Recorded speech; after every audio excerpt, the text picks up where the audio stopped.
Nagarjunasagar assembly ఉప ఎన్నికలో రాజకీయ సమీకరణాలు వేగంగా మారిపోతున్నాయి. పల్స్ టుడే అనే సంస్థ సర్వేలో సంచలన ఫలితాలు కనిపిస్తున్నాయి. గతంలో నిర్వహించిన సర్వేల్లో నాగార్జునసాగర్లో అధికార టీఆర్ఎస్ పార్టీ వైపు మొగ్గు కనిపించింది. నాగార్జునసాగర్ అసెంబ్లీ ఉప ఎన్నికపై వరుసగా సర్వేలు నిర్వహిస్తోంది పల్స్ టుడే. నియోజకవర్గ పరిధిలో విస్తృతంగా పర్యటించి అక్కడి ఓటర్ల నాడి తెలుసుకున్నారు. గ్రామాల వారీగా, పోలింగ్ కేంద్రాల వారీగా అంచనా వేశారు.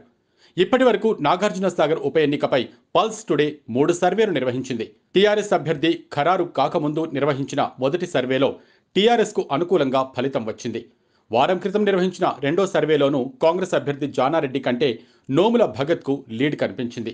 తాజాగా చేసిన సర్వేలో మాత్రం సీన్ మారిపోయింది. కాంగ్రెస్ టీఆర్ఎస్ మధ్య హోరాహోరీ పోరు ఉందని తేలింది.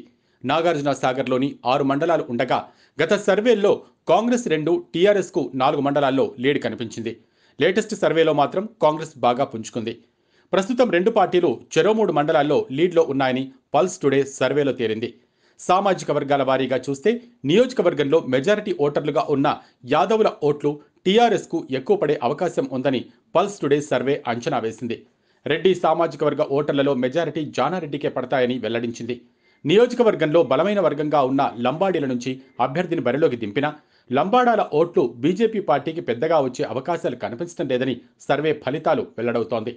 దళిత సామాజిక వర్గ ఓటర్లు కాంగ్రెస్ టీఆర్ఎస్కు సమంగానే ఉండే అవకాశం ఉంది. కాంగ్రెస్ ఇదే రీతిలో పుంజుకుంటే విజయం ఆ పార్టీనే వరించే ఛాన్స్ ఉంది. మరిన్ని అప్డేట్స్ కోసం మా కాయ్ టీవీని సబ్స్క్రైబ్ చేసుకోండి.